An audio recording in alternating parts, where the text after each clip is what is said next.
Мен айта тұрған сөздерім бар эле, уруксат берсеңер, ошо сөздөрүмдү айтып алсам. Өзүңөргө маалым болгондой, бүткүл Кыргызстан элине белгилүү болгондой, өткөнкү биздин отурумубуз, өткөн комитеттин жыйыны пикир келиштештен келип чыккан талаш тартыш ар кандай соц тармактарга таркалып, ал жерде ар кандай элдерде пикирлер жаратты. Тактап айтсам, Бакасов Улан кагаздан карап окуп, Адахан Кимсанбаевди урушту деп. Ороз айында өзүм Кудай деген жигитмин. Кудайды ортого коюп айтып атам, эч кандай кагаз караган жерим жок. Буга эң биринчи Кудай таалам күбө, Алла таалам күбө, экинчи ушу жанында отурган депутаттар күбө. Депутаттар туура айтамбы? Кагаз карап окудумбу? Жок. Карасаңыздар, кагаз астыбызда күн тартиби. Бул биринчи маселе. Экинчи маселе, эмне себептен биз талашып тартыштык? Айтып коет го, эгер жамандык көрсөң, колуң менен токтот. Колуң менен токтото албасаң, тилиң менен токтот. Тилиң менен токтото албасаң, жүрөгүң менен жаман көрүп кой деп. Жүрөгүң менен жаман көрүп коюш бул имандын төмөнкү даражасы деп. Туура айтамбы, Нуржигит Кадырбекович? Ушундай насаат бар. Мындай, мен жамандык көрдүм, колум менен токтото албадым. Биз маданияттуубуз. Тилим менен токтоттум. Тактап айтайын. Өткөн жумада Баткен элине $50 миллион, $25 миллион кредит, $25 миллион грант, жардам бөлүнмөк. Бардык депутаттар колдодук. Бир гана Аристин аткарышына каршы чыктык. Аристинден башка эч ким аткара албаганына көзүбүз жетип, биз баардыгын колдоп бердик.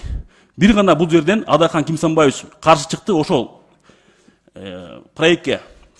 Бул проект эмнени Баткен жерин алып келмек? Баткен жеринде көптөгөн мектептер курулмак, көптөгөн бала бакчалар курулмак, көптөгөн соц объекттер курулмак. Жакшылыкка бут тоспой эле колдоп бердик. Адахан Кимсанбаевич өзү каршы болгон аз келгенсип, бизди да үгүттөп, бизге ар кандай сөздөр айткандан биз ушундай каршы пикирге болду, талаш тартыштык. Бул экинчи маселе. Үчүнчү маселе, коомго биз жакшылык кылыш керек, пайдабызды тийишибиз керек. Жакшылык кыла албасак да жамандык кылбаш керек. Пайдабызды тийисе албасак дагы зыяныбызды тийиспеш керек.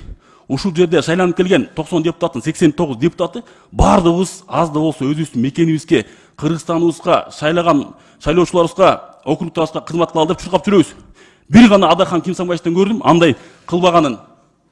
Эмнеге айтып берейин? Ушунгө чейин мен Адахан Кимсанбаевди тааныч эмесмин. Жогорку кеңешке келгенде таандым. Мен ойлочумун Адахан Кимсанбаевди аз бүтүрүп алайын сөзүмдү. Калыс адам, патриот адам деп, бирөө андай көрүп алган жокмун. Калыстыгын көрүп алган жокмун. Эгер калыс болсоңуз Адахан Кимсанбаевич, өткөндө сиздин тарапташтар кагаздан оку дегенде айтпайт белеңиз, окуган жок кагаздан деп. Айта алган жоксуз сиз.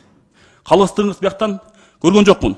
Экинчи маселе, баарыбыздын колубуздан келет, бийликти сындаш, элди сындаш, депутаттар сындаш, бирок иш кылган башка.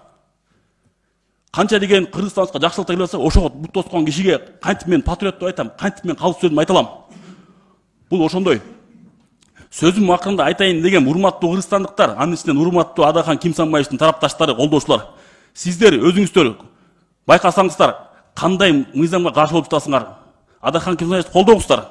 Бирок ошо Адахан Кимсанбаевич ошо Кыргызстандын жакшылыгына бут тосоткан жокпу? Ошону байкасаңыздар деп айтып кетмекчимин.